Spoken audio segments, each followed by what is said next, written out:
आज रोज़े जुमातुल मुबारक जो कि बहुत ही अहम दिन है, इसकी बरकतें और ही बढ़ जाती हैं जब ये फ़र्ज़ंद ज़हरा इमाम अली नकी अलैहिस्सलाम की विलादत से भी मंसूब है। आप सबको बहुत बहुत आज के दिन की मुबारक हो। ख़ास तौर पे जो वारिस हैं इस घराने के इमाम ज़मान अलैहिस्सलाम जो कि मौजूद हैं, जो कि हमें देख रहे हैं। हमारा अकीदा है बस हमारी अमाल और हमारे गुनाह जो पर्दा बने हुए हैं कि हम उन्हें नहीं देख सकते। तो आज हम सबसे ज़्यादा जो वारिसे मुबारकबाद हैं, जो हक़ रखते हैं मुबारकबाद लेने का, वो उनके बेटे, उनके फ़र्जंद इमाम नकी अलैहिस्सलाम के पोते इमाम साहिबुल अस्र वस अलैहिस्सलाम की खिदमत में भी हम सब मुबारकबाद पेश करते हैं उनके दादा की विलादत की। तो इमाम नकी अलैहिस्सलाम जो हैं ये जद हैं इमाम ज़मान अलैहिस्सलाम के, और ये वो आइमा का नूरानी सिलसिला है कि जिसमें इस हदीस की तरफ इशारा किया गया है, जो हदीस मैंने आपके सामने तिलावत की, जिसको सब मुसलमान बग़ैर किसी तफरीक के इसको हदीस सकलैन के नाम से याद करते हैं, क्योंकि इस हदीस में ज़िक्र किया गया है कि नबी अकरम ने फरमाया, मैं तुम्हारे दरमियान दो वज़नी चीज़ें छोड़ के जा रहा हूँ, दो वज़न छोड़ के जा रहा हूँ, एक कुरान है और एक मेरे अहलुल बैत है। तो बस ये तो बिल्कुल सीधी सी बात है कि जब कुरान क़यामत तक के लिए मौजूद है, क़याम जिसकी हिफाजत का वादा खुदा ने किया है, नहनु नज़्ज़लना ज़िक्रा व इन्ना लहू लहाफ़िज़ून, के हमने ही इस ज़िक्र को नाजिल किया है और हम ही इसकी हिफाजत करने वाले हैं। तो साबित हुआ कि कुरान वो ज़िक्र है जिसने क़यामत तक रहनुमाई करनी है। तो इसका मतलब जो अहलुल बैत हैं वो भी क़यामत तक रहने वाले हैं। तो अहलुल बैत का एक फ़र्द हर ज़माने में जो कि हुज्जत खुदा है, उसका होना एक अक़ली तौर पे साबित है, कुरान की रूह से भी और इस हदीस की रूह से भी, और अक़ल भी इस चीज़ का तकाज़ा करती है कि एक हकीकी नुमाइंदा इलाही को हर ज़माने में होना चाहिए कि जो इस कायनात के वजूद का बाइस है। तो इसलिए नबी करीम ने फरमाया कि मैं कुरान और अहलुल बैत छोड़ के जा रहा हूँ। और इसके साथ ही हमें एक और हदीस ऐसी मिली जो कि इतनी तवातुर के साथ नकल हुई है और हर मुसलमान ने उसको अपनी किताब में नकल किया है। कोई भी मुसलमान किसी भी फ़िरके से ताल्लुक़ रखता हो, इस हदीस का इनकार नहीं कर सकता। जैसे कुरान की आयत का इनकार नहीं हो सकता, इस तरह से इस हदीस का इनकार भी मुमकिन नहीं है। वो कौन सी हदीस है कि जिसमें नबी करीम ने फरमाया, मम माता वलम यारिफ इमामा ज़माने ही माता मीततन जाहिलिया, कि जो मर गया और ज़माने के इमाम को ना पहचाना तो वो जाहिलियत की मौत मरा। तो इसका मतलब कि एक ज़माने का इमाम, हर ज़माने में एक इमाम होगा और वही वो इमाम है जो अहलुल बैत का एक फ़र्द है। यानी मामला तो इतना आसान है जैसे कि 2 और 2 4। कोई नहीं कह सकता ना कि 2 और 2 5 है या 2 और 2 3 है, या कोई सोचेगा कि पता नहीं 2 और 2 4 हैं भी कि नहीं। यानी कितना आसान है, 1 और 1 2 है, 2 और 2 4 है, यानी इसमें कोई शक नहीं कर सकता। इसी तरह से इस मामले में भी कोई शक नहीं कर सकता कि ज़माने का इमाम मौजूद है। हम उनकी बरकतों से फैज़याब हो रहे हैं। ये कायनात का निज़ाम जो चल रहा है इमाम के सदक़े से चल रहा है। एक हकीकी नुमाइंदा इलाही और वो 12 हकीकी नुमाइंदे के जिनका तारुफ नबी करीम ने बार बार अपनी हदीस में करवाया, बार बार रिवायात में तवातुर के साथ। मैं बात सिर्फ वही करती हूँ जिसमें कोई शक ही ना हो। कोई ये ना कहे जी ये हमारी किताब में है तो ये तुम्हारी किताब में, ये हमारी तुम्हारी निकाल के सिर्फ मैं वो रिवायात की रोशनी में चंद चीज़ें अर्ज़ कर रही हूँ कि जो सब की किताबों में मौजूद है।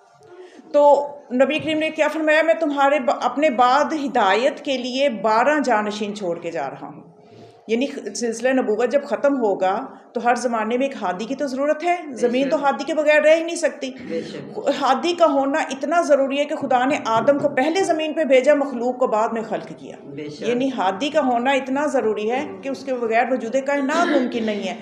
तो इसलिए ये हिदायत का, ये हादियों का सिलसिला, ये नबियों का सिलसिला जब ख़त्म नबूवत होनी थी हमारे नबी करीम पे, तो आपने फरमाया कि अब नबूवत का सिलसिला ख़त्म हो रहा है, हिदायत का सिलसिला शुरू हो रहा है। और हिदायत का सिलसिला आपने फरमाया मेरे 12 जानशीन, जिनमें सबसे पहला जानशीन जो है वो मेरा दामाद, मेरा भाई, मेरा वसी, मेरा खलीफा अली इब्न अबी तालिब अलैहिस्सलाम है।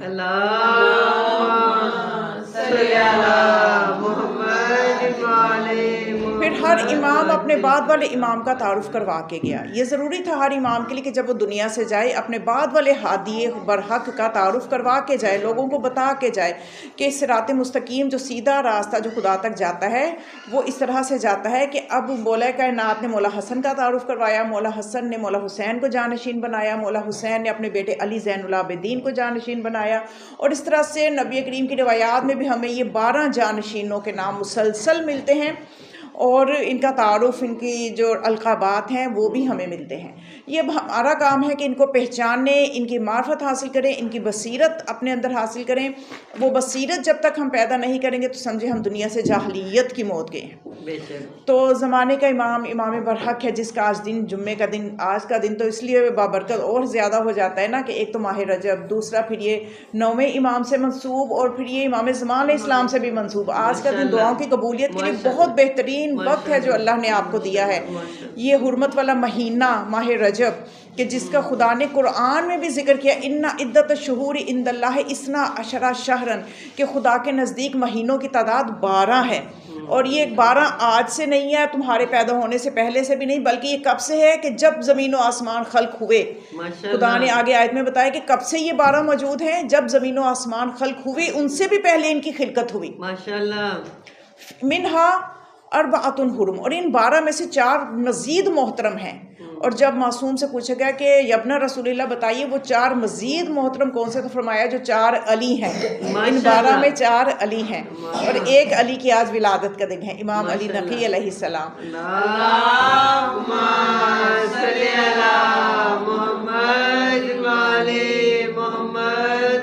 बस मोमिनात, ये वो ख़जाने हैं, ये अहलुल बैत अलैहिमुस्सलाम, ये वो घराना है कि जिसकी ताज़ीम तमाम मुसलमानों पे वाजिब है, जिनको पहचानना, जिनकी मार्फत हासिल करना। देखें मोमना, जहाँ हम दुनिया के लिए इतनी जद्दोजहद करते हैं, हम अपने बच्चों पे कितना वक्त सर्व करते हैं, हम अपने बच्चों के लिए कितना दिन रात एक करता कि माँ बाप अपनी जवानियाँ लगा के बच्चों को जवान करते हैं, मुसलसल दिन रात हम उन्हीं की फ़िक्र में घुलते रहते हैं।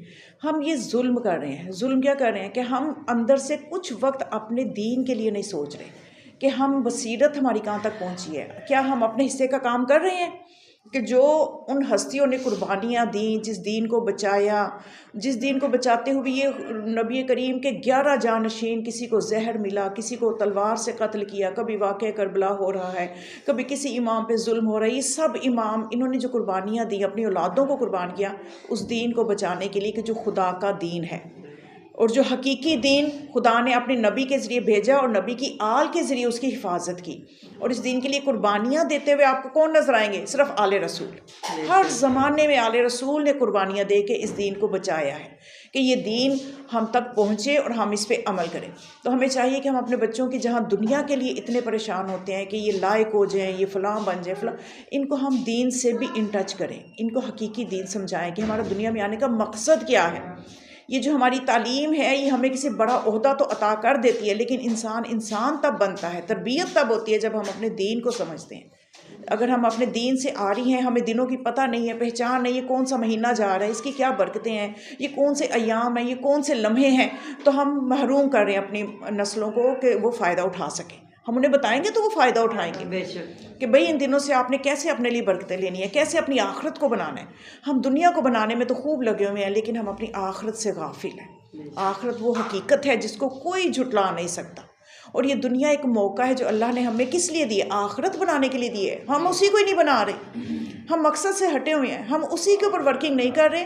और हम ये चंद रोज़ा ज़िंदगी के लिए खूब वर्किंग कर रहे हैं कि हमारी हर चीज़ बेहतरीन हो जाए, हमारा मिलना मिलाना बेहतरीन हो जाए, हमारी जो दावतें हो रही हैं तो वो भी ना कमी रहे। यानी हर जगह हमें एहसास है, एक नहीं एहसास तो हमें ये नहीं है कि हमारा मकसद हयात क्या है। हमारा मकसद हयात अल्लाह को पहचानना है। और अल्लाह को हम तब तक नहीं पहचानेंगे जब हम उस रास्ते को नहीं पहचानेंगे जो अल्लाह तक लेके जाता है। अगर हम किसी और रास्ते से अल्लाह को पहचानेंगे तो अल्लाह की मारिफत उस तरह से नहीं हो पाएगी जैसे अल्लाह ने अपने आप को पहचानना चाहा। खुदा ने अपनी पहचान जब करवाना चाही तो खुदा ने क्या फरमाया? ला का ला खलक लो कि जब मैंने ये चाहा, इन्नी अहुब्बो, जब मैंने ये चाहा कि मैं पहचाना जाऊँ, फ़खला का या मोहम्मद, है मोहम्मद मैंने तुझे खल्क किया। यानी खुदा फरमा रहा है कि मुझे पहचानना है तो मेरे मोहम्मद को पहचानो। और मोहम्मद फरमाएंगे कि अगर मेरे तक पहुँचना है तो मेरी आल को पहचानो। मेरी आल को पहचाने बगैर आप मुझ तक नहीं पहुँच सकते, मुझ तक पहुँचे बगैर आप उस खुदा को नहीं पहचान सकते। आज ये अहलुल बैत की कुर्बानियाँ ना होती, मोहम्मद आले मोहम्मद ना होते, हमें क्या पता कि हमारा तो मेहरबान खुदा भी है जो हम पे मेहरबानियाँ कर रहा है, जिसने हमें ज़िंदगी दी है, जिसने हमें क़ुव्वतें, ताकतें, नेमतें दी हैं और जिसने हमें खल्क़ किया है, ज़िंदगी दी है। आज चूँकि हम खुदा को नहीं पहचाने, इसलिए हम इस तरह की बातें करते हैं कि लोग ये कहते नजर आते हैं, मैं तो पैदा ही ना होती, मैं तो पैदा ही ना होता, इतनी मुश्किलात हैं, इतनी मुश्किल ज़िंदगी है। हम ये नहीं देख रहे कि ज़िंदगी अल्लाह ने हमें दी क्यों है। जब हम ये नहीं देख रहे इसलिए हम ऐसी बातें कर रहे हैं। खुदा ने ज़िंदगी हमें इसलिए दी है कि वो हमें उस जन्नत का हकदार बनाना चाहता है, वो हमें वो खुशियाँ देना चाहता है जो जन्नत में कामिल खुशियाँ हैं। जन्नत की खुशी कामिल खुशी है, दुनिया की खुशियों की कोई हैसियत नहीं है। आज हम खुश हैं, कल को परेशान हुए होते हैं। आज हम सेहतमंद हैं, कल को बीमार हुए होते हैं। यहाँ की हर चीज़ आर्जी है। खुदा हमें मुस्तकिल चीज़ें देना चाहते हैं जो कि जन्नत में है। वहाँ ना बीमारी है, वहाँ ना बुढ़ापा है, जिसको हम समझते हैं कि एक इतनी बड़ी मुसीबत हो जाती है जब बुढ़ापा आता है, बंदा मोहताज हो जाता है। क्या क्या बुढ़ापा अपने अंदर खुद एक इतनी बड़ी बीमारी है, यही कहा जाता है। कोई बीमारी भी ना हो, बुढ़ापा बजाते खुद एक बीमारी है। तो खुदा ने जन्नत ऐसी जगह बनाई जहाँ ना बुढ़ापा रखा, जहाँ बूढ़े भी हैं जवान होकर जाएंगे, ना बचपने में जवानी जैसे मज़े होते हैं, खुदा ने ना बचपना रखा, सब जवान होकर ही जाएंगे। तो ये सब चीज़ें उन तक हमें पहुँचाना चाहते हैं। मैं बच्चों को एक मिसाल देती हूँ कि जन्नत को अगर आपने समझना है ताकि उसकी हमें कशिश हो, हम समझे जन्नत है क्या, तो हम उसके लिए रग़बत भी करें। तो बच्चों को मैं समझाती हूँ, एक दिन क्लास में मैं ऐसे जिक्र कर रही थी कि बच्चों बताओ आपको कभी किसी मौके पे बड़ी खुशी मिली हो। तो वो कोई बच्चा बोला हाँ, जिस दिन हमने ईद पे अपनी नानों के घर जाना था वो मेरी बड़ी खुशी का लम्हा था। कोई बच्ची बोली जी मुझे तो बड़ी खुशी हुई जब मेरे बाबा ऑफिस से आए तो वीज़े पकड़े हुए थे कि आज सबको मैं ज़ियारत पे लेके जा रहा हूँ। हर कोई अपना अपना मौका बता रहा। तो मैंने कहा ये खुशी कितनी थी, बस उतनी ना कि जब आप चले गए होके आ गए, फिर आगे मुश्किलात है।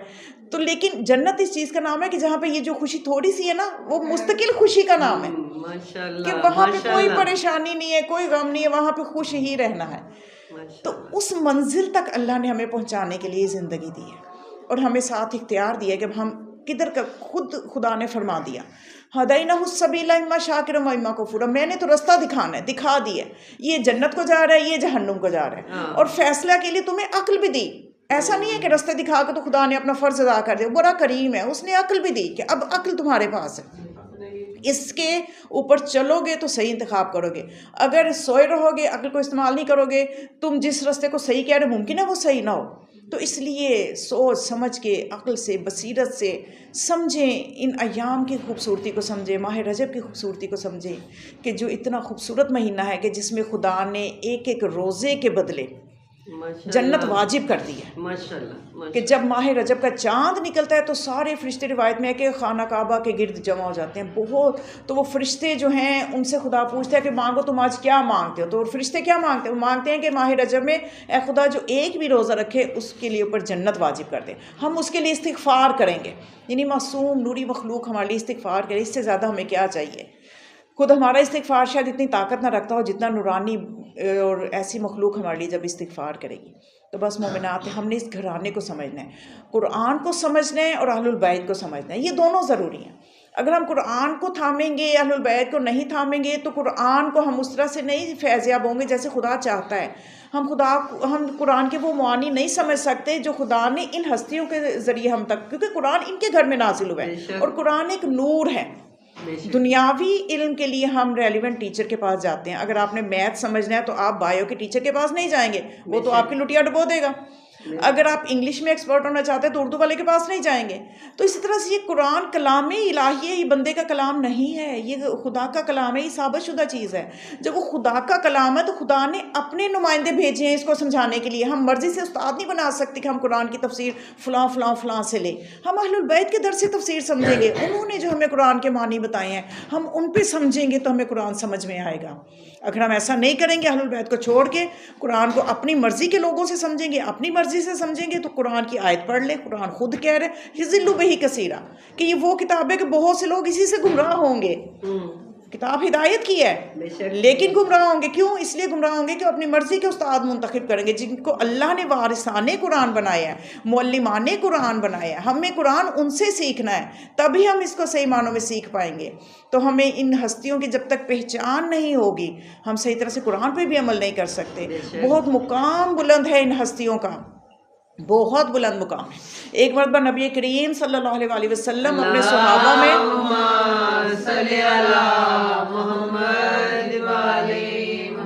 अपने सुहाबा में तशरीफ़ फरमा थे तो आपने फरमाया कि हमारी मिसाल, कि मेरी और मेरी आल की मिसाल शजर किसी है, दरख्त किसी है। माशाल्लाह। तो सुहाबा जो है वो उन्होंने कहा कि या ख़ास तौर पे जाबिर बिन अब्दुल्ला अंसारी बहुत मोतबर सहाबी जिनकी सब कदर करते हैं, सारे मुसलमान एहतराम की निगाह से उनसे रिवायात लेते हैं और उनका एहतराम करते हैं। तो जाबिर बिन अब्दुल्ला अंसारी भी वहाँ मौजूद थे। उन्होंने कहा या रसूल अल्लाह, आप अपनी मिसाल दरख्त से क्यों दे रहे हैं? अपनी और अपनी आल की मिसाल के लिए आपने दरख्त का ही इंतखाब क्यों फरमाया है? तो नबी करीम ने फरमाया इसलिए कि ये जो, अगर हम इस्लाम को देखें, हम पूरी कायनात को देखें, तो दरख्त की मिसाल मैं इसलिए दे रहा हूँ कि वो एक, इस्लाम अगर एक दरख्त है तो उसकी जड़ें मैं हूँ, मैं रसूल मोहम्मद मुस्तफ़ा उसकी मजबूत जड़ हूँ, और इसका तना जो है वो अली है, मेरा भाई अली इसका तना है, मजबूत तना है इस दरख्त का, इस शजरे इस्लाम का तना मेरा भाई अली है। और इससे 2 शाखें निकलती हैं जो इसके बेटे हसन हुसैन अलैहिस्सलाम हैं, और उनसे मज़ीद 10 शाखें निकलती हैं जो उनकी नस्ल से बाकी 10 इमाम हैं माशाल्लाह, जो उनकी नस्ल से बाकी मेरे बेटे हुसैन की नस्ल से जो 9 इमाम हैं। तो इस तरह से ये 12 इमाम जो है इसकी मजबूत शाखें हैं, और इससे जो पत्ते निकलते हैं वो मेरी आल के मुहिब हैं, जो मेरी आल से मोहब्बत करने वाले हैं। और इसका जो समर है, जो फल है, वो उलमा हैं जो हमारे दीन की तबलीग करते हैं, जो हमारे दीन को, हमारे अकीदे को लोगों तक पहुंचाते हैं, ये वो दरख्त का फल हैं। तो जाबिर कहते हैं, वो सवाल आपके जहन में भी मुमकिन आ रहा हो, जाबिर ने कहा कि या रसूल अल्लाह, आपने मुहिब्बों का भी उस दरख्त में जिक्र कर दिया, आपने शाखों का, आपने अपने आइम्मा का भी जिक्र कर दिया, अपना भी जिक्र कर दिया, अली का भी कर दिया, उलमा तक का कर दिया, आपकी बेटी फातिमा कहाँ है? माशाल्लाह। इस दरख्त में सैयदा कहाँ है? आपकी बेटी का मुकाम कहाँ पाया जाता है? तो रसूलुल्लाह ने यह फरमाया कि मेरी बेटी वो ज़रखेज़ ज़मीन है जिसमें ये जड़ें हैं। ज़मीन ज़रखेज़ होगी तो जड़ें, बीज काम आएगा, और अगर ज़मीन ही ज़रखेज़ ना हो तो बीज भी ज़ाया हो जाएगा, चाहे कितना ही सेहतमंद बीज हो, कितना ही तवाना बीज हो, ज़मीन उसको ज़ाया कर देगी। तो मेरी बेटी फ़ातिमा का मुकाम ये है कि वो ज़रखेज़ ज़मीन है जिसके अंदर ये बीज मैं हूँ और जड़ें हैं। इसलिए आपने फरमाया था ना, फ़ातिमा उम्मु अबीहा, फ़ातिमा अपने बाप की भी माँ है। यानी एक इस एतबार से भी देखिए, यानी एक इस एतबार से हम कहते हैं ना उम्मे अबीहा, कि बीबी ने अपने बाबा से माँ जैसा प्यार किया, एक माँ जैसे एक बच्चे की हत्तल इम्कान केयर कर सकती है, वो बेटी हो के उतनी केयर कर रही हैं, इतनी मोहब्बत कर रही हैं, उतनी जान फिदा कर रही हैं।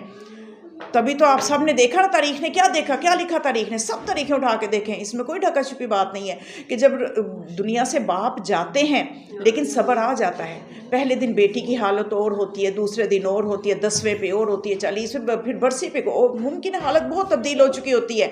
लेकिन तारीख ने क्या लिखा, जब रसूलुल्लाह इस दुनिया से गए, जनाब सैयदत जूं जूं दिन गुजरे थे, गम बढ़ रहा था, गम बढ़ रहा था, यहाँ तक कि बच्चों के होते हुए बीबी दुआ कर रही है कि मुझे मेरे बाबा से मिला दे, अज्जिल वफ़ाती, ए खुदा मेरी मौत नज़दीक कर दे।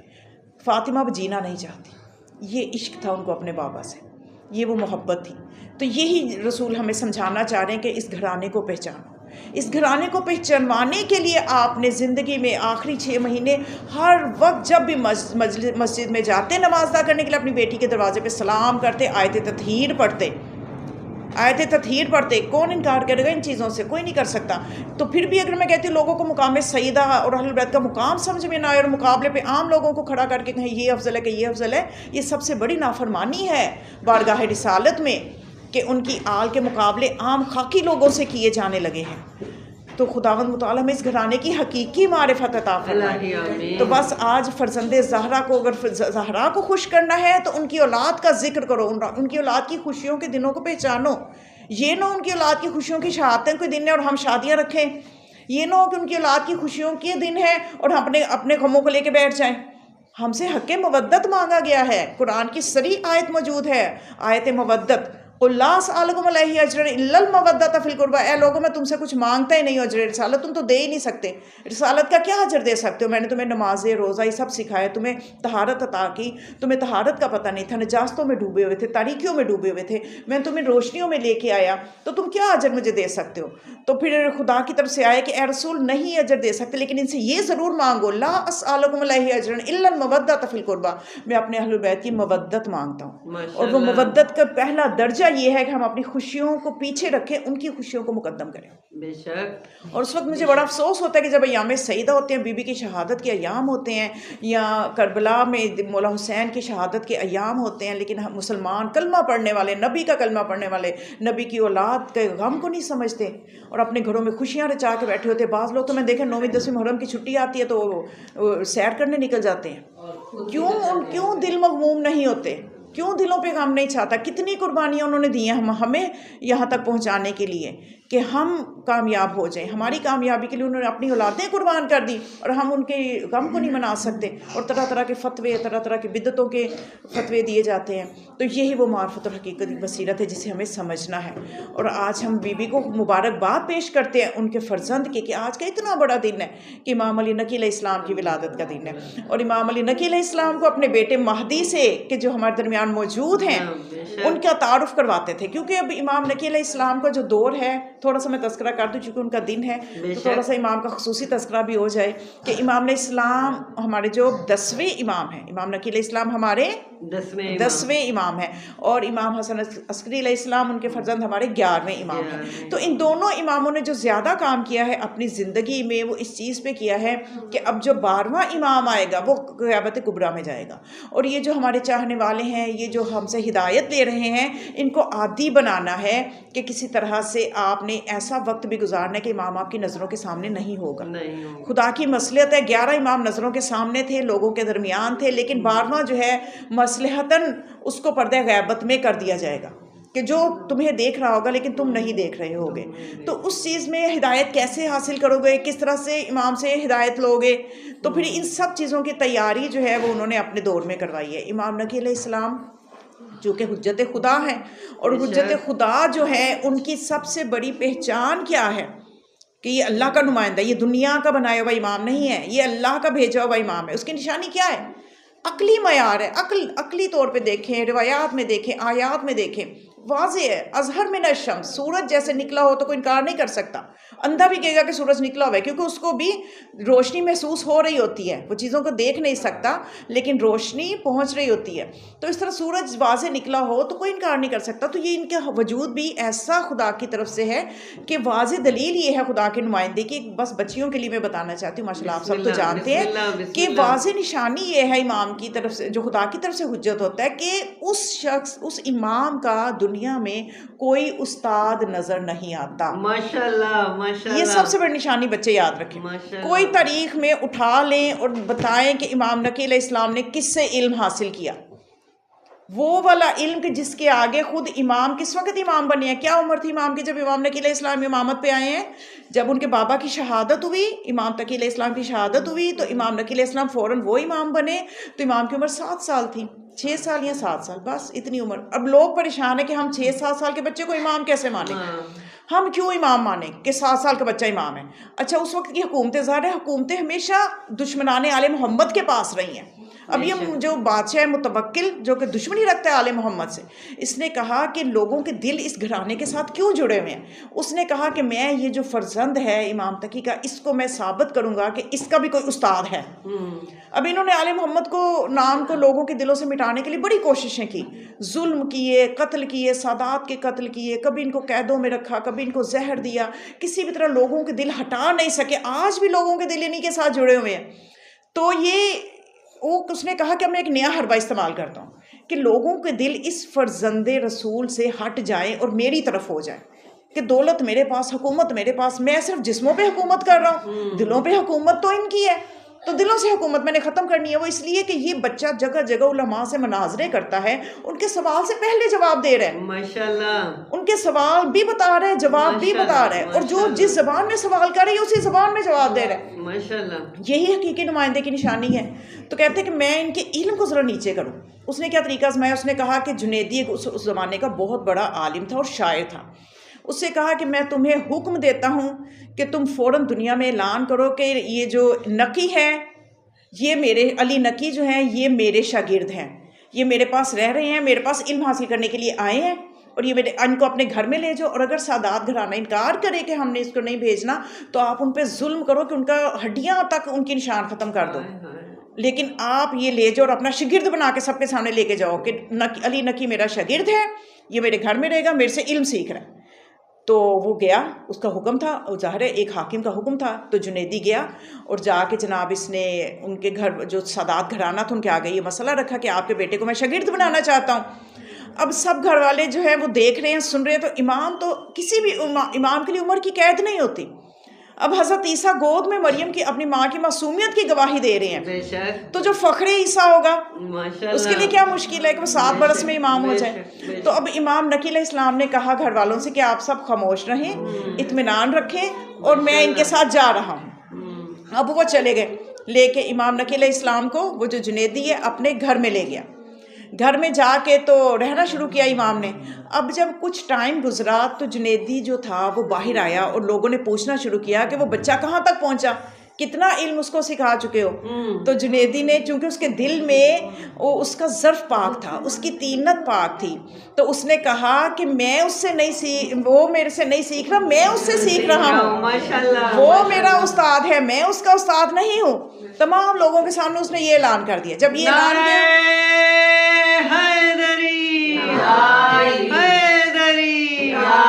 जमन जमन कली कली, अली अली अली अली, नगर नगर गली गली, अली अली अली अली, नाराए हैदरी, या अली या अली या अली, मदद है। खुशनूदिये मौला अली नकी अलैहिस्सलाम बुलंदतर सलावत, अल्लाहुम्मा सल्ली अला मुहम्मद वाली। तो उसने आके लोगों के आगे जब ये कहा कि भाई मैं उसका उस्ताद नहीं हूँ, वो मेरा उस्ताद है, मैं एक आयत पढ़ता हूँ वो कुरान की तिलावत शुरू कर देता है, मैं एक दलील अभी सवाल करता हूँ वो उस सवाल में से 100 सवाल निकाल लेता है, मेरे तो सवाल में से वो सवाल निकाल लेता है। तो लोग हैरान हुए। जब ये बात मुतवक्किल तक पहुँची तो उसने कहा कि ये मेरा हरबा भी नाकाम हुआ कि हम तो इनको इल्म के एतबार से कुछ भी नहीं हम कर सके इस हवाले से भी। फिर उसने वही जो काम होता है ऐसे कमीना सिर्फ इंसान का कि उसने इमाम इस्लाम को जहर दिलवाया। तो ये वक्त की हुज्जत की जो पहचान मैं बता रही हूँ, इल्म कि ना तो वो ये कहता तारीख़ में कोई, मैं कहती इन्होंने बहुत हदीसें घड़ी इनके मुकाम को कम करने के लिए, लेकिन कोई एक ज़ईफ़ सी हदीस ये नहीं बना सका कि जब इन आइम्मा 12 इमामों के सामने जब कोई सवाल लेके जाता था तो वो कहते थे अच्छा ठहरो ज़रा कल मसला पूछने आना, मैं किताब में देख लूँ या मैं कुछ देर के बाद बताऊँगा, बल्कि वो सवाल भी बता देते थे, जवाब भी बता देते थे। कि एक दफ़ा लोगों ने सवाल, लंबा चौड़ा सवाल तैयार किया कि आज हम अली से, चूंकि ये इनकी सिफ्त है कि नमाज अव्वल वक्त में पढ़ते हैं, और दूसरी इनकी खूबी जो देखे, खूबी वो जो दुश्मन भी माने और मुनाफिकीन जो थे वो माने कि देखा ये अली नमाज भी अव्वल वक्त में पढ़ते हैं और अली जो है ये सवाल करो तो जवाब फ़ौरन। कभी ऐसा नहीं हुआ कि अली ने कहा हो कि मैं इस वक्त मसरूफ़ हूँ, कि ये तो एक लॉजिक बनती भी है ना कि बंदा किसी काम में मसरूफ़ है या नमाज पढ़ने लगा है तो वो कह दे भी इस वक्त नमाज का वक्त है, बाद में जवाब। लेकिन ये हुज्जत खुदा इनको पहचाने, ये हम जैसे नहीं हैं कि इन्होंने लंबा सवाल तैयार किया और कहा कि जवाब लंबा होगा और वक्त ऐसा लो कि अली ऐन मसल्ले पे खड़े होने लगे तो या तो अली की ये आदत टूट जाएगी कि अव्वल वक्त पे नमाज नहीं पढ़ेंगे, जवाब देना शुरू हो जाएंगे लंबा सा, और या फिर ये आदत टूट जाएगी कि इन्हें कहना पड़ेगा कि भाई कुछ देर के बाद आना। कोई एक कामयाबी तो हमें मिलेगी इन दोनों में से। तो तारीख़ में लिखा जाएगा कि कभी अली ने भी अव्वल वक्त से हट के नमाज़ पढ़ी, या तारीख़ में लिखा जाएगा कि कभी अली ने भी किसी सवाल के जवाब में कहा कि भाई कुछ देर के बाद आना, मैं नमाज़ पढ़ रहा हूँ। लेकिन इन्होंने नमाज को भी अव्वल वक्त पे अदा करना है, लंबे सवाल को, कूजे में समंदर को भी इन्होंने समो देना है। सवाल क्या था? सवाल ये लेके आए कि या अली ये बताइए कि इस दुनिया में जो है नेकियां कितनी हैं? तो अली गिनेंगे, देखो भी सच बोलना नेकी, इबादत करना नेकी, वालिदैन की खिदमत नेकी।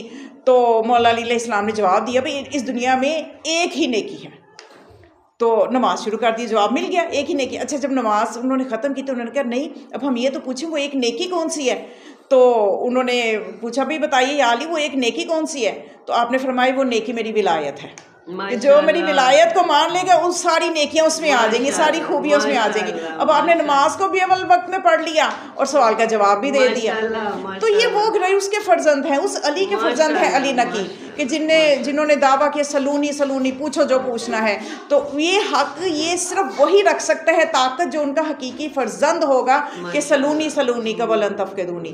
तो ये वो हस्तियाँ हैं कि जिनका इल्म सबके सामने है, ये वो हस्तियाँ हैं जिनके मोजज़ात, दूसरी पहचान इमाम बरहक की कि वो मोजज़ा कर सकता है, जिस वक्त वो चाहे जो चाहे कर सकता है, क्योंकि ये रसूल के हकीकी वारिस हैं। रसूल ने भी अपनी ज़िंदगी में मोजज़े करके अपनी नबूवत को साबित किया, और जहाँ विलायत को साबित करना होगा ये मोजज़े करके दिखाएंगे। बस एक मोजज़ा मौला का बयान करके तो मैं इजाज़त ले लूँ कि ये मुतवक्किल का दरबार है और इसने हर तरह से चाहता है कि इमाम की इज़्ज़त को कम करे, लोगों की नज़र में इमाम के मुकाम को कम करे। तो इसने क्या किया, इसने एक दफ़ा इसने देखा कि इसके दरबार में, चूँकि वहाँ पे होता है ना, दरबार जब लगा करते थे तो हर कोई अपने कमालात लेके आके तो बादशाह से इनामात लेता था। तो कुछ जादूगर इसके दरबार में आए, उन्होंने बड़े अच्छे करतब किए। जादूगर क्या करेगा, सिर्फ करतब ही तो करेगा, मश्क की होती है तो बस उसी के मुताबिक इस हदूद में। मोज़े और जादूगरी का एक बहुत डिफरेंट टॉपिक है, यानी मोज़ा बहुत बुलंद चीज़ का नाम है जो खुदा की ताकर्दा कुव्वत है, और जादूगरी वो होती है जादू की जो एक इंसान मश्क कर करके तो किसी काबिल हो जाता है। तो इन्होंने बड़े जादू दिखाए। तो अब मुतवक्किल ने कहा कि उसे जो चेले थे उसके उन्होंने मशवरा दिया कि देखो कितने अच्छे जादू करके दिखा रहे हैं, हम दरबार में अली नकी को बुलाते हैं और हम थोड़ा सा ना लोगों के दरमियान उनके मुकाम को कम करने की कोशिश करते हैं। अच्छा, उन जादूगरों को खूब पैसे पूसे दे के मुतवक्किल ने ख़रीद लिया और उन्होंने कहा कि हम एक ख़ास बंदे को बुला रहे हैं, जब वो दस्तरखान पे आए तो तुम ज़रा छेड़छाड़ करना, को मजाक बने लोगों का, लोग उन पर हंसें। तो अब जब इमाम इस्लाम को उसने किसी बहाने से बुलाया, इमाम गए तो खाना लग गया। तो अब इमाम इस्लाम जो ही रोटी को उठाने लगते हैं, जादूगर अपनी जादूगरी दिखाते हैं तो रोटी जो है वो उनके हाथ में नहीं आती, हवा में चली जाती है। मौला ने एक दफ़ा मौका दिया, दूसरी दफ़ा फिर लुकमा उठाना चाहा, वो रोटी फिर उनके हाथों से दूसरी तरफ चली गई। अब इमाम इस्लाम ने उन्हें तंबीह की कि तुम बाज आ जाओ। उन्होंने क्या, बाज आने वाले तो नहीं है, पैसा मिला हुआ है, हराम उनके पेटों में है, उनके हाथों में है। तो जब इमाम इस्लाम ने तीसरी दफ़ा ऐसा किया और उन्होंने फिर रोटी को इस तरह से हरकत दी तो कि इमाम का मजाक बन सके, तो इमाम ने जो दीवार पे कालीन था उस पे जो शेर बना हुआ था उसको हुक्म दिया, आ और इनको निगल ले। और तारीख ने लिखा वो शेर बना और उनको निगल लिया। अब आज के लोग जो हैं वो इतराज करते हैं, बच्चे इतराज, ये कैसे किस्से आप सुना रहे हो, ये क्या बातें कर रहे हो भाई, क्या कभी कुरान भी पढ़ा है? कुरान ही पढ़ के देख लें कि जब मूसा का असा हुक्म खुदा से अजदहा बन के जादूगरों को निगल लिया था, वो यकीन आ जाता है। तो फखरे मूसा अगर हुक्म दे तो कालीन से शेर बन के शेर क्यों नहीं बन सकता? हैदरी हैदरी हैदरी मशनूदिये मौला अली नकी अलैहिस्सलाम बुलंदतर सलावत।